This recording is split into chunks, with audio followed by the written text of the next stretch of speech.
Hello, everyone, and welcome to another edition of Football Palestine Extra. Today, I'm pleased to have a very good friend of mine, Omar Barakat, who's got a long story in football. Has been involved with the Palestinian national team, has got several of his coaching badges underneath his belt. So I think it's a name you will hear of in the future when it comes to Palestinian coaches. We're going to take today's episode as an opportunity to preview the upcoming World Cup qualifying matches against Jordan and Iraq that are in just over 2 weeks' time. As always, premium subscribers will be able to see this video in its entirety. If you haven't, consider upgrading to a premium subscription. You can see this interview and all the interviews we've done with our previous guests in their entirety. So without further ado, Omar, my friend, how's it going? Ramadan Kareem. Ramadan Kareem, Basir. Ramadan Kareem to all of yours. Um, Tough month ahead with two tough matches, but I'm so excited. I'm so excited. I think we can do well. Yeah, I think we ended 2024, which was, I think, overall a positive year on a high. To get the second draw against South Korea and to be the only Yeah, team in the group that's gotten points off of them and to just take those tough matches off the slate. Now you play all the Arab teams once, and I really think it's all to play for. But I tend to be a positive analyst. We're going to ask you to break things down from a tactical perspective a little later on, but let's start with you kind of introing the audience into your involvement in football and specifically Palestinian football. okay. So at the moment, I'm doing my pro license in football coaching. I've been involved in football coaching for around 10 years, um, between Europe and Kuwait. And I joined the under 23s national team with coach Ehab Abu Jazar 4 years ago as a performance analyst. And I continued as a performance analyst until now. I'm still with them, and I've joined the under 17s national team, boys national team, with Coach Faras Abu Radwan. So I've worked with both under 23s and under 17s. So I'm familiar with the upcoming talents in the Palestinian game. Regarding my background, I worked at Arsenal Soccer Schools in London. I did an internship for 6 months with Real Madrid for the Castilla team back when they had Valverde and Ashraf Hakimi and some other players with Santiago Solari as head coach. Then I moved back to Kuwait, where I was born.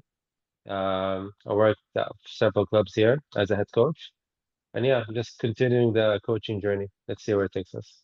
Yeah, we wish you the best of luck there. To kind of like start our preview of these upcoming matches, I think we have to sort of recap what happened in 2024.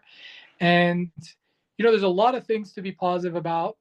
First win at an Asian Cup, first time getting to the Asian Cup knockout rounds, giving Qatar, the eventual champion, the holders, the hosts, a really, really big fright in the round of 16 match, navigating a path without home field advantage to round three of World Cup qualifying for the first time ever.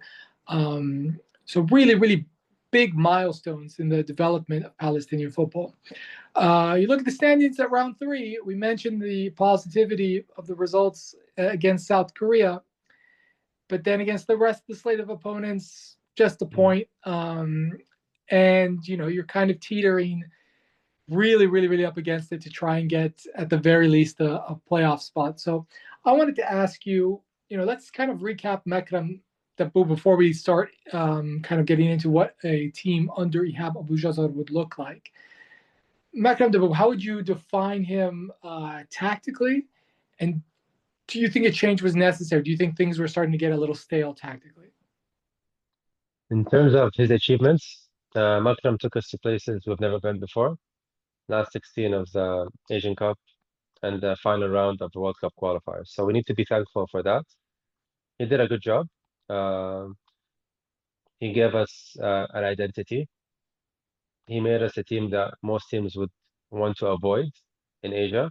But I think maybe the last few matches, especially in the World Cup qualification, we felt that this team can do much more, can attack teams better, can go at teams, can be a threat. And maybe he was a bit more cautious against teams that maybe he thought was at a higher level than us, but we think as a coaching staff from outside, and maybe some of the players would think that we're at their level, so maybe we should go at them more. So I think Makram, if you judge all his work, of course he succeeded with the results, but I think this team is a great group of players and they have more to give, especially in the attacking sense. So he did a good job, but I think maybe it was time for a change, for new blood, new ideas. Yeah, and I think that helps us transition quite well to Ehab Abu Jazar. Now, Ehab Abu Jazar, you mentioned you were part of his staff, you were a match analyst, you know him well, several camps, several championships, you were right there by his side. What do we sort of know about him? Is he, what formation does he play? Is he an ideologue? Will he try to kind of a certain idea? Will he work with what he has? What can you tell us Mm. about him? Ehab is a very pragmatic coach, and that's not a criticism. People might think, okay, pragmatism is a bad thing. I think it's a positive thing, especially with the national team, where you don't have much time to work with the players. So he has to work with what he has. In my experience with him, with the under 23s, we were a very solid team. If you look at our results, um, we played against the best teams in Asia, and we've never lost a match more than a difference of a goal, even against the Japanese team that made it to the last eight of the Olympics.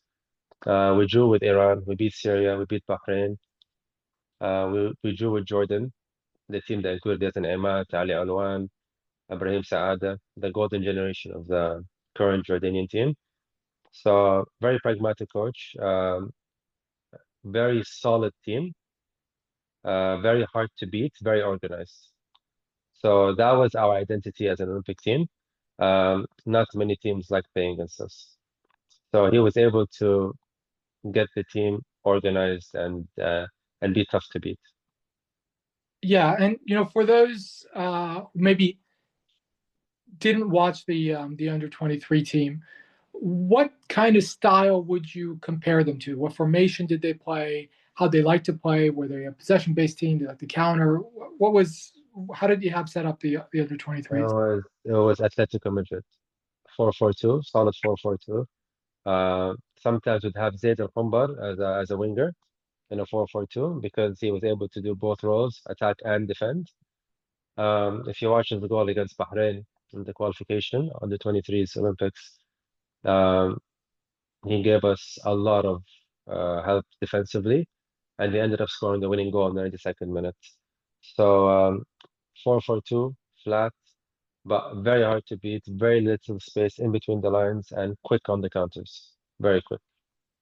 Okay, and now formationally, and I know when you kind of get into trouble talking to coaches about formations because football is not Mm. just about formations. There's a lot more that goes into it: tactics, individual instructions, all that.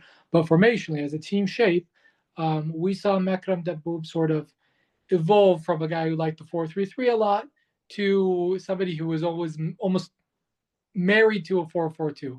I mean, towards the end, he was not going to change that Mm. whatsoever. Even though, I think several people felt we didn't necessarily have the personnel to play it well.